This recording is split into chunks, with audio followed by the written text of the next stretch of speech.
കഴിഞ്ഞ വീഡിയോയിൽ ഞാൻ പറഞ്ഞിട്ടുണ്ടായിരുന്നു നയനയ്ക്ക് ആക്സിഡൻറ്റ് പറ്റുന്ന കാര്യം. അഭിയാണ് നയനയ്ക്ക് ആക്സിഡൻറ്റ് വരുത്തിയതെന്നും അങ്ങനെ എല്ലാവരും ഹോസ്പിറ്റലിലേക്ക് പോകുന്ന കംപ്ലീറ്റ് വീഡിയോ കഴിഞ്ഞ വീഡിയോയിൽ അപ്ലോഡ് ചെയ്തിട്ടുണ്ട്.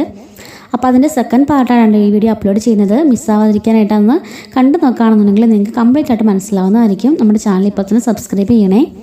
ഇതിൻ്റെ അടുത്ത പാട്ടും വരുന്നുണ്ടായിരിക്കും കേട്ടോ. അങ്ങനെ ആദർശ് ഇങ്ങനെ ആ ഒരു ICUവിൻ്റെ വാതിൽ തന്നെ ഇങ്ങനെ നോക്കി നിൽക്കുകയാണ്, ഒരു മരവിച്ച അവസ്ഥയിൽ. അപ്പോഴേക്കും മുത്തശ്ശി പറയാണ്, എന്തിനു നീ സങ്കടപ്പെട്ട് നിൽക്കുന്നത്? രാവിലെ ഇങ്ങനെയൊന്നും അല്ലായിരുന്നല്ലോ. ആ പാവത്തിനൊന്ന് അമ്പലത്തിലേക്ക് കൊണ്ടുപോകാൻ പറഞ്ഞപ്പം നിനക്ക് പറ്റില്ലായിരുന്നല്ലോ. നിനക്ക് നിൻ്റെ അമ്മയുടെ വാക്കല്ലേ മുഖ്യം. വിവാഹം കഴിച്ച് കൊണ്ടുവന്ന പെണ്ണായിട്ട് കണ്ണീര് കുടിപ്പിക്കുന്ന നീയൊക്കെ ഒരു മനുഷ്യനാണോടാ എന്നൊക്കെ ചോദിച്ചിട്ട് അവിടെ കിടന്ന് മുത്തശ്ശി ബഹളം വെക്കുന്നുണ്ട്. അമ്മയെ മിണ്ടാതിരിക്കുന്നു പറഞ്ഞ് ജാനകി പിടിച്ചുകൊണ്ട് വരുമ്പോഴേക്കും, വേണ്ട, എന്നെ ആരും പിടിക്കണ്ട, ഞാൻ പറഞ്ഞ സത്യമായ കാര്യമല്ലേ. കെട്ടിക്കൊണ്ട് വന്ന അന്ന് തൊട്ട് ആ കൊച്ചിനെ കണ്ണീര് കുടിപ്പിക്കുക ഇവൻ. നമ്മുടെ കുടുംബത്തിൽ ഇങ്ങനൊരു സംഭവം ഉണ്ടായിട്ടുണ്ടോ? പിന്നെ ഞാൻ ക്ഷമിക്കുന്നത് എൻ്റെ കൊച്ചുമോനാണല്ലോ എന്ന് ക്ഷമിച്ചതാ. പക്ഷേ ഇനി എനിക്ക് സാധിക്കില്ല. ഇത്രയും കാലം ആ പാവം വന്ന് എന്നോട് കംപ്ലൈൻറ്റ് പറയുമ്പോഴൊക്കെ ഞാൻ പറഞ്ഞത് അവൻ എല്ലാം മാറിക്കോളും, എൻ്റെ മോളെ സ്നേഹിച്ചോളൂ എന്ന് പറഞ്ഞിട്ട് പിടിച്ച് നിർത്തിയതാണ് ഞാനും മുത്തശ്ശനും. ഇവൻ ആരാ? ഇവൻ ഇത്ര വലിയ ഫ്രോഡാണ് നിങ്ങൾക്ക് അറിയാമോന്ന് ചോദിക്കുന്നുണ്ട്. അല്ല, അവൾ എന്ത് തെറ്റ് ചെയ്തിട്ടാ നീ അപ്പോൾ അവളെ വെറുക്കുന്നതെന്ന് ചോദിക്കുമ്പോഴേക്കും ആദർശൊന്നും മിണ്ടാതെ നിൽക്കുകയാണ്. ദേവയാനി പറയുന്നുണ്ട്, കള്ളത്തരം കാണിച്ചില്ലമ്മേ, അവൾ നമ്മുടെ വീട്ടിലേക്ക് വന്നത്. പിന്നെ നവ്യയുടെ ഗർഭം മറച്ചു വെച്ചത് അവൾ തന്നെയല്ലേ എന്ന് ചോദിക്കുകയാണ്. അപ്പോഴേക്കും മുത്തശ്ശി പറയാണ്, ഞാൻ നിന്നോടല്ല അവനോടാണ് ചോദിച്ചത്. നീ പറഞ്ഞല്ലോ അവൾ കള്ളിയാണെന്ന്. അതിലും വലിയ കള്ളനും ഫ്രോഡും ഒക്കെയാ നിന്റെ മകൻ. നിനക്ക് അതിനെക്കുറിച്ച് അറിയാമെന്ന് ചോദിക്കുമ്പോഴേക്കും എല്ലാവരും എന്താണെന്ന് സംഭവം അറിയാൻ നോക്കി നിൽക്കുകയാണ്. അന്ന് മുത്തശ്ശിന് വേണ്ടിയിട്ട് ഇവൻ സ്നേഹം അഭിനയിക്കുകയായിരുന്നു എല്ലാവരുടെ മുമ്പിൽ.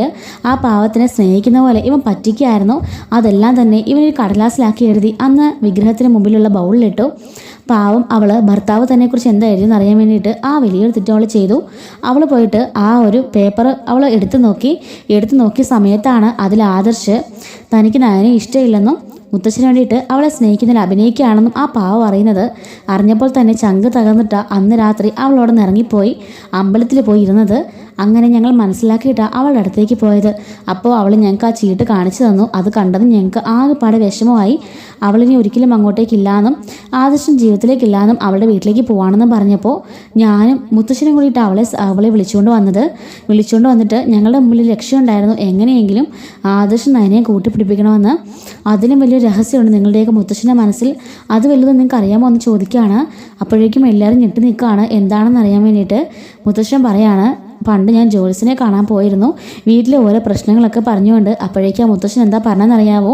നയനയാണ് ഈ വീടിൻ്റെ ഐശ്വര്യം. അവൾ ഇറങ്ങി പോകുന്നതോടുകൂടി ഈ വീടിൻ്റെ ഐശ്വര്യം അവളുടെ പുറകെ തന്നെ പോകും. അതുപോലെ തന്നെ മൂദേവി വീടിനുള്ളിലേക്കും കയറി വരും. ആ വീടിനുള്ള മഹാലക്ഷ്മിയാണ് നയനമോള്.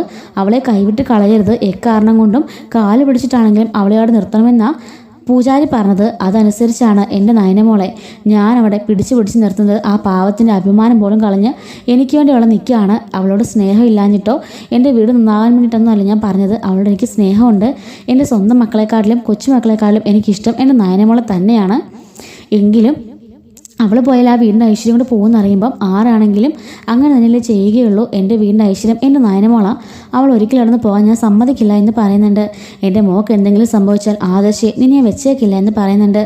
എല്ലാവരും പറയുന്നത് അവൻ ചെവിയിൽ കേൾക്കുന്നുണ്ട്. പക്ഷെ വല്ലാത്തൊരു സങ്കടത്തിലെ അവസ്ഥയിൽ അവനിങ്ങനെ ചാരി നിൽക്കുകയാണ്. മതി, എല്ലാവരും പറഞ്ഞ് എൻ്റെ മോൻ എന്തെങ്കിലും വരുത്തി വെക്കും എന്ന് ദേവേനി പറയുമ്പോൾ മുത്തശ്ശൻ പറയാണ്, അതെ, ഇതും ഒരു അമ്മയും അച്ഛനും പ്രസവിച്ച മകള് തന്നെയാണ്, അല്ലാതെ വഴിയിൽ നിന്നെങ്ങാനും കിട്ടിയ മകളൊന്നും അല്ല എന്നൊക്കെ പറഞ്ഞ് മുത്തശ്ശൻ അവരോട് പൊട്ടിത്തെറിക്കുന്നുണ്ട്. ഇനി മേലാൽ നയനെ ആരെങ്കിലും കുറ്റപ്പെടുന്ന ഞാൻ അറിയണം. ദേവയാനി, നിനക്കത് ലാസ്റ്റ് വാണിംഗ് ആണ് എന്ന് മുത്തശ്ശൻ പറയുന്നുണ്ട്. അങ്ങനെ കനകവും ഗോവിന്ദനൊക്കെ അവിടെ നിന്ന് കരയുമ്പോഴേക്ക് മുത്തച്ഛൻ വന്നിട്ട് പറയുന്നുണ്ട്, അവൾക്കൊന്നും സംഭവിക്കില്ല, നിങ്ങളൊന്നുകൊണ്ടും പേടിക്കില്ല. ജാതകത്തിൽ പറയുന്നുണ്ട് അവൾ ദീർഘസുമംഗലിയായിരിക്കും. അതുപോലെ തന്നെ അവൾ എല്ലാവർക്കും ഐശ്വര്യം തരുന്നവളായിരിക്കുമെന്ന്. അങ്ങനെ ദീർഘസുമംഗലിയായിരിക്കുന്ന ഒരു പെൺകുട്ടി ഇത്ര ചെറുപ്പത്തിലെ അവൾക്കൊന്നും സംഭവിക്കില്ല. നിങ്ങൾ ഒന്നോർത്ത് പേടിക്കേണ്ട. ഇപ്പം ആദർശന് അവളെ വേണ്ടെന്ന് പറഞ്ഞാലും അവൾ എന്നും ദീർഘസുമംഗലി തന്നെയായിരിക്കും എന്ന് മുത്തശ്ശൻ പറയുന്നുണ്ട്. എല്ലാവരും അവളെ അനുഗ്രഹിച്ചതും അങ്ങനെ തന്നെയാണ് എന്ന് മുത്തശ്ശൻ പറയാണ്. ഇതൊക്കെ കേട്ട് കനകവും ഗോവിന്ദനും കുറച്ച് സമാധാനമാവുന്നുണ്ട്. നന്ദു വന്നിട്ടുണ്ട് കേട്ടോ അവിടെ. അങ്ങനെ അവർ മൂന്നുപേരും ഒരുമിച്ചിരുന്ന് സങ്കടപ്പെട്ടുകൊണ്ടിരിക്കുകയാണ്. ഈ സമയത്ത് അനി നോക്കുന്ന നന്ദുവിനെയാണ്. അനിയുടെ കല്യാണം അപ്പോഴും കഴിഞ്ഞിട്ടില്ല കേട്ടോ. നന്ദു ആണെങ്കിൽ അനിയായിട്ടുള്ള കംപ്ലീറ്റ് കോൺടാക്റ്റ് വിട്ടിട്ട് അവൾ ഒറ്റയ്ക്ക് ഒരു മുറിക്കകത്ത് തന്നെ എപ്പോഴും ചടഞ്ഞുകൂടി ഇരിപ്പായിരിക്കും. അങ്ങനെ അനിയുടെ മുഖത്തെ വിഷമം കാണുമ്പോൾ തന്നെ അനിക്ക് കാര്യങ്ങളെല്ലാം പിടികിട്ടുന്നുണ്ട്. പക്ഷേ അനി ആരോടൊന്നും മിണ്ടാതെ എല്ലാം മറച്ചു വെച്ചുകൊണ്ട് നിൽക്കുകയാണ്. എല്ലാവരും ആ പാട് സങ്കടത്തിൽ നിൽക്കുമ്പോൾ ഡോക്ടർ വന്ന് ഡോറ് തുറക്കുന്നുണ്ട്. എല്ലാവരും ആകാംക്ഷയോടെ ഇങ്ങനെ നിൽക്കുമ്പോൾ പറയുന്നുണ്ട്, എന്തായാലും പെട്ടെന്ന് കൊണ്ടുവന്നുണ്ട്. കാര്യമായി വണ്ടി ഇടിച്ചിരിക്കുന്നത് റൈറ്റ് സൈഡിലുള്ള ഷോൾഡറിലാണ്. അതുകൊണ്ട് ഷോൾഡറിൻ്റെ എല്ലിനൊക്കെ പൊട്ടലുണ്ട്. അതുപോലെ തന്നെ തലയ്ക്കും വീണ സമയത്തായിരിക്കാം തലയ്ക്ക് നല്ല പൊട്ടലുണ്ട്. അതുകൊണ്ടാണ് ബോധം കെട്ട് പോയത്. വലിയ ബ്ലീഡിംഗ് ഒന്നുമില്ല, വേറെ പേടിക്കാനും ഇല്ല. എന്തായാലും കോൺഷ്യസിലേക്ക് എത്താൻ വേണ്ടിയിട്ട് നാളെയാവും. ഇന്നത്തെ ദിവസം ബോധം വീഴും തോന്നുന്നില്ല. നല്ല സഡേഷനിലാണ് ഇപ്പോൾ എന്ന് പറയുന്നുണ്ട് ഡോക്ടർ. അതുപോലെ തന്നെ കൈക്കൊക്കെ ബാൻഡേജും ബെൽറ്റൊക്കെ ഇടിച്ചിട്ടുണ്ട്. 1 മാസത്തേക്ക് കംപ്ലീറ്റ് കയറിങ്ങി വേണം എന്ന് ഡോക്ടർ പറയുന്നുണ്ട്. എന്തായാലും നാളെ കഴിഞ്ഞ് ദിവസങ്ങളിലേക്ക് നമുക്ക് വാർഡിലേക്ക് റൂമിലേക്ക് ഷിഫ്റ്റ് ചെയ്യാമെന്ന് ഡോക്ടർ പറയുന്നുണ്ട്. അപ്പോഴേക്കും എല്ലാവർക്കും ഒന്ന് സമാധാനമാകുന്നു കേട്ടോ. അപ്പോഴേക്കും മുത്തശ്ശി പറയാണ്, എൻ്റെ മോളെ വണ്ടി ഇടിച്ചിട്ട് നിർത്താതെ പോയ അവൻ്റെ തലയിൽ ഇടുത്തി വീഴും, അവൻ നരകിച്ച് ചാവും എന്നൊക്കെ പറഞ്ഞ് മുത്തശ്ശി പറയുമ്പോഴേക്കും ജലജ ഇങ്ങനെ ഞെട്ടി നിൽക്കുകയാണ്. അബിയും ഇങ്ങനെ ഞെട്ടിലോട്ട് ജലജയെ നോക്കുന്നുണ്ട്. മുത്തശ്ശി പറയാണ്, എങ്കിലും ഇപ്പോഴത്തെ കാലത്തും ഇങ്ങനത്തെ മനുഷ്യന്മാരൊക്കെ ഉണ്ടല്ലോ. വണ്ടി ഇടിച്ച ആ പെൺകുട്ടി ഒന്ന് കൊണ്ട് ഹോസ്പിറ്റലാക്കാന്നുള്ള മര്യാദ പോലും ഇല്ലാതെ അവന്മാരെ വിട്ടു പോയി കളഞ്ഞല്ലോ. അപ്പോഴേക്കും ജയൻ പറയാണ്, മുത്തശ്ശി പേടിക്കേണ്ട, അവന്മാരാരാണെങ്കിലും നമ്മൾ പൊക്കിയിരിക്കും. ആ ഏരിയയിൽ CCTV ഇല്ലെന്നേ ഉള്ളൂ. പക്ഷേങ്കിൽ അത് കഴിഞ്ഞിട്ടുള്ള ടൗൺ ഏരിയകളെല്ലാം CCTV ഉണ്ട്. അവിടെ നിന്ന് ഇറങ്ങി വന്ന ഏതൊക്കെ വണ്ടിയാണോ ആ സമയത്ത് അതെല്ലാം ചെക്ക് ചെയ്ത് അവന്മാർ നമ്മൾ കയ്യോടെ പൊക്കിയിരിക്കും എന്ന് പറയുന്നുണ്ട്. അങ്ങനെ എല്ലാവരും അവിടെ പകച്ചിങ്ങനെ ഇരിക്കുകയാണ്. ആദർശാണെങ്കിലോ ഒരേ നിപ്പ് തന്നെ നിൽക്കുന്നുണ്ട് കേട്ടോ. അപ്പോൾ ഇത് കണ്ട് പന്തിയെല്ലാം തോന്നിയപ്പോഴേക്കും മുത്തശ്ശ വന്നിട്ട് പറയാണ്, ആദർശേ കുഴപ്പമൊന്നുമില്ലെന്ന് ഡോക്ടർ ഒന്ന് പറഞ്ഞല്ലോ, പിന്നെ നിനക്കെന്താ വിഷമം? ആദർശ് പറയണം, മുത്തശ്ശിനോട് രാവിലെ പറഞ്ഞതാ അവളെ കൂടെ കൊണ്ടുപോകാൻ. ഞാനാ കേൾക്കാഞ്ഞേ. ഞാൻ എല്ലാത്തിനും കാരണക്കാരെന്ന് പറയുമ്പോൾ അവൻ പൊട്ടിക്കരയുന്നുണ്ട്. അപ്പോഴേക്കാണ് മുത്തശ്ശിക്ക് മനസ്സിലാവുന്നത് ആദർശ് ഉള്ളിൽ വെന്ത് നീറിക്കൊണ്ടിരിക്കുക എന്നുള്ള കാര്യം.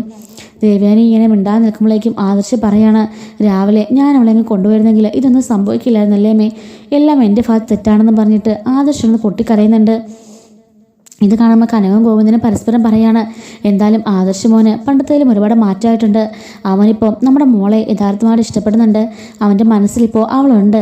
അവനീ പുറമേ കാണിക്കുന്ന ദേഷ്യമൊക്കെ മാത്രമേ ഉള്ളൂ. അവനെ എന്തായാലും അവളെ അവൻ പൊന്നുപോലെ നോക്കിക്കോളും എന്നൊക്കെ പറഞ്ഞ് അവരോടൊന്ന് ആശ്വസിക്കുന്നുണ്ട് കേട്ടോ. ഇതേ സമയത്ത് തന്നെ ആദർശിന് നയന ഇങ്ങനെ ആ ഒരു കോൺഷ്യസ് മൈൻഡിലെല്ലാം കിടക്കുകയാണല്ലോ.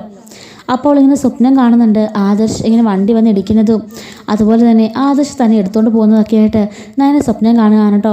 അങ്ങനെ ആദർശ് തന്നെ സ്നേഹിക്കുന്നതായിട്ടും അവർ നല്ല റൊമാൻറ്റിക് ആവുന്നതൊക്കെ ആയിട്ട് നയന സ്വപ്നം കാണുന്നുണ്ട്.